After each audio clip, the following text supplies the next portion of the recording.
राजेंद्र चोला प्रथम द्वारा अपने पिता राजा राजा चोला के एक वचन को पूरा करने से जुड़ी है। इनमें आनाई मंगलम गांव को एक बौद्ध विहार को दान देने का उल्लेख है। इन ताम्र पट्टिकाओं में चोला वंश की उपलब्धियों का भी वर्णन मिलता है। इनसे पता चलता है कि चोला साम्राज्य की समुद्री शक्ति कितनी मजबूत थी। दक्षिण पूर्व एशिया के देशों के साथ उनके संबंधों की जानकारी भी इनमें मिलती है।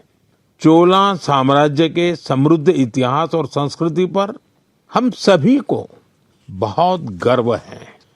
साथियों, हमारी सरकार भारत की ऐसी अमूल्य धरोहरों के संरक्षण के लिए लगातार प्रयास कर रही है। इसी क्रम में ज्ञान भारतम अभियान के तहत छत्तीसगढ़ के मल्हार में भी एक महत्वपूर्ण खोज हुई है। यहाँ 3 दुर्लभ ताम्र पट्टिकाएं मिली हैं। ये पांडुवंशी राजवंश के महर्षि बालार्जुन के शासनकाल से जुड़ी मानी जा रही है। विशेषज्ञ मानते हैं कि इंस्क्रिप्शंस 6ठी 7वीं सदी के हैं, यानी 1400-1500 साल पुराने। ये ताम्र पट्टिकाएं प्राचीन ब्राह्मी लिपि और पाली भाषा में लिखी गई है। इनसे उस समय की शासन व्यवस्था, धर्म और संस्कृति के बारे में महत्वपूर्ण जानकारी मिलती है। साथियों, हम भारतीयों में खगोल विज्ञान यानी एस्ट्रोनॉमी को लेकर हमेशा विशेष आकर्षण रहा है। हमारे देश में आज भी सदियों पुरानी ऑब्जर्वेटरीज मौजूद है। यहाँ अद्भुत मैथमेटिकल डिस्कवरीज हुई है। नेविगेशन हो, पंचांग हो या हमारे पर्व त्योहार, इन सब का संबंध आकाश और तारों से रहा है। हमारे यहाँ एस्ट्रोनॉमी ने हर पीढ़ी में कौतूहल जगाया है, उसे एक्सप्लोरेशन के लिए प्रेरित किया है और आज के युवाओं में भी इसे लेकर काफी उत्साह दिखाई देता है। आजकल आप भी देखते होंगे, देश भर में एस्ट्रोनॉमी क्लब्स तेजी से लोकप्रिय हो रहे हैं। बड़े शहरों से लेकर छोटे कस्बों तक, स्कूलों से लेकर पार्कों तक इनकी गतिविधियां दिखाई देती हैं। मुझे बेंगलोर एस्ट्रोनॉमिकल सोसाइटी के बारे में जानकारी मिली। यहाँ ऑब्जर्वेशनल सेशंस आयोजित किए जाते हैं। इस संस्था ने ग्रामीण क्षेत्रों में एस्ट्रोनॉमी को लोकप्रिय बनाने का मिशन भी शुरू किया है। खगोल मंडल नाम की टीम ने 30 घंटे का एक बहुत इनोवेटिव कोर्स शुरू किया है। साथियों, रात में तारों को निहारना अपने आप में अद्भुत अनुभव होता है। एस्ट्रो केरला नाम की एक संस्था नाइट ऑब्जर्वेशन कैंप और वर्कशॉप आयोजित करती है। यहाँ युवा साथी टेलीस्कोप बनाना और स्टार मैप्स का इस्तेमाल करना सीखते हैं। राजकोट के बिग बैंग एस्ट्रोनॉमी क्लब ने गिर के जंगलों से लेकर कच्छ के रण तक अनेक एस्ट्रोनॉमी इवेंट्स आयोजित किए हैं। ज्योतिर्विद्या परिसंस्था भी एस्ट्रोनॉमी के सबसे पुराने संस्थानों में से एक है। यहाँ ऑब्जर्वेशनल फैसिलिटीज के साथ साथ बुक्स, लाइब्रेरी और टेलीस्कोप लाइब्रेरी की सुविधा भी है। मैं आईसेक का भी जिक्र करना चाहूंगा। यह एक student led nationwide network है जो एस्ट्रोनॉमी और एस्ट्रोफिजिक्स क्लब को आपस में जोड़ता है। साथियों, अपनी हॉबी के लिए समय निकालना और लगातार कुछ नया सीखते रहना बहुत जरूरी है। मैं युवाओं से आग्रह करूंगा कि वे किसी एस्ट्रोनॉमी क्लब से जरूर जुड़े और इन छुट्टियों में किसी प्लेनेटेरियम को भी जरूर देखने जाएं। साथियों, मन की बात कार्यक्रम को जो लोग टीवी पर देख रहे हैं, मैं उनसे कहूंगा, एक वीडियो जरूर देखिएगा। ये वीडियो पिछले दिनों बहुत चर्चा में रहा। इसमें कुछ लोग बहुत धैर्य से, बहुत सावधानी से एक गंगा डॉल्फिन को बचाने की कोशिश कर रहे हैं। आपको ये जानकर आश्चर्य होगा, इस पूरे प्रयास में करीब 13 घंटे लगे और आखिरकार वो डॉल्फिन बच गई। साथियों, इसमें बहुत बड़ी भूमिका रही भारत की पहली गंगा डॉल्फिन रेस्क्यू एम्बुलेंस की। ये घटना उत्तर प्रदेश की है। वहां एक गंगा डॉल्फिन नहर में फंस गई थी। ऐसे समय में नमामि गंगे अभियान के तहत बनी ये एम्बुलेंस उसके लिए उम्मीद बनकर पहुंची। फिर बहुत सावधानी से उसे बाहर निकाला गया, उसकी जांच की गई, उसका इलाज किया गया और उसके बाद उसे सुरक्षित राप्ती नदी में छोड़ दिया गया। एक तरह से कहें तो एक जीवन फिर अपने घर लौट गया। साथियों, ये डॉल्फिन रेस्क्यू एम्बुलेंस बहुत खास है। इसे एक चलते फिरते अस्पताल की तरह तैयार किया गया है। इसमें डॉल्फिन को सुरक्षित रखने की व्यवस्था है, ऑक्सीजन की सुविधा है, विशेष स्ट्रेचर है, बचाव के उपकरण है। यानी अगर कोई डॉल्फिन घायल हो जाए, नहर में फंस जाए या नदी से कट जाए तो तुरंत उसकी मदद की जा सकती है।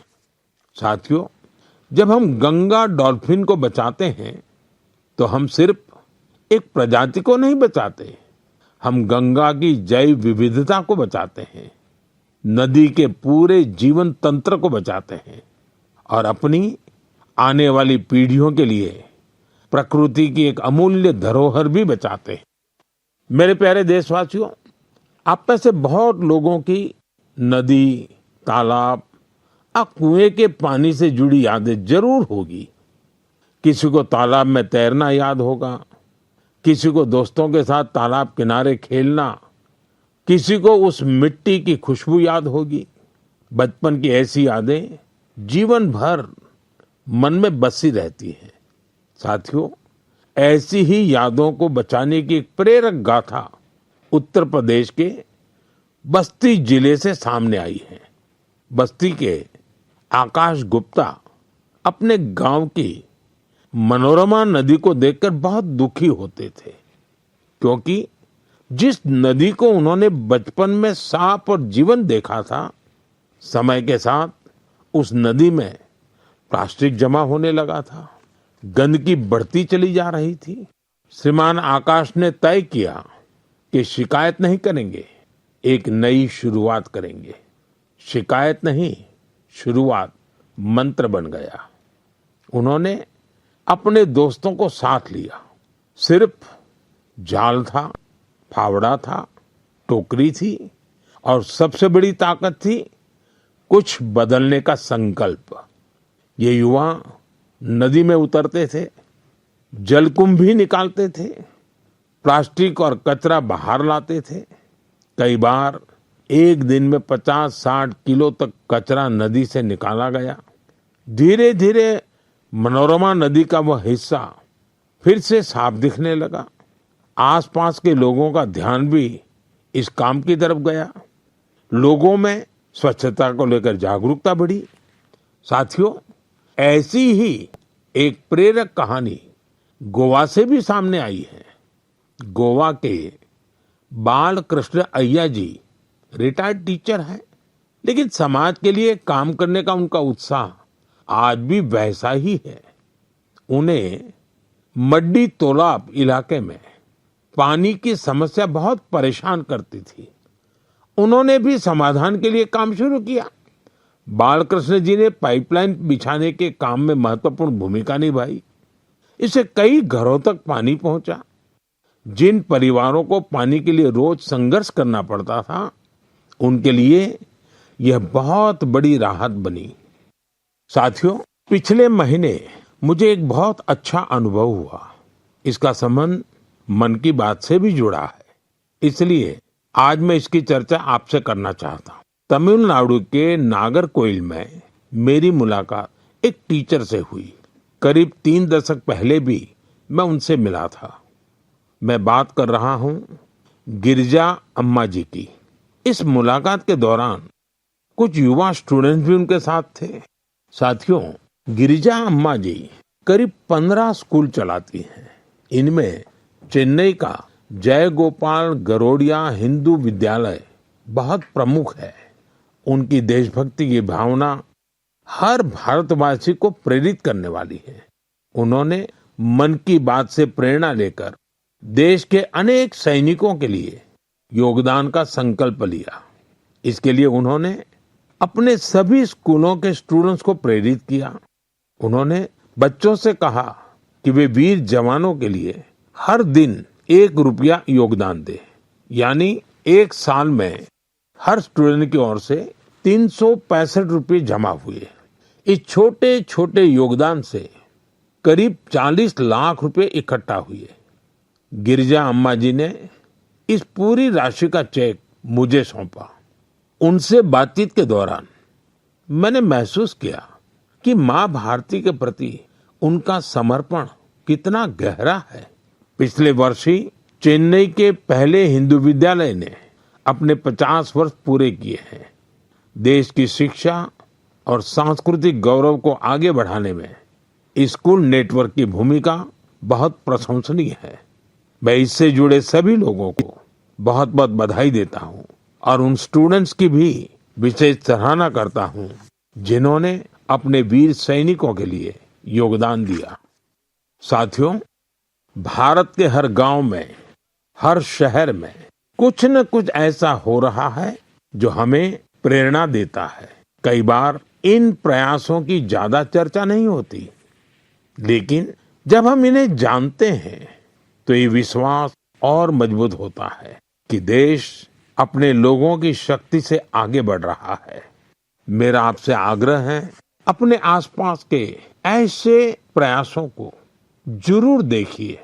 जो लोग समाज के लिए अच्छा काम कर रहे हैं, उन्हें पहचानिए, उनकी सराहना कीजिए, उनसे सीखिए और हो सके तो खुद भी किसी अच्छे काम से जुड़िए। अगले महीने मन की बात में कुछ और प्रेरक गाथाओं के साथ मैं फिर आपसे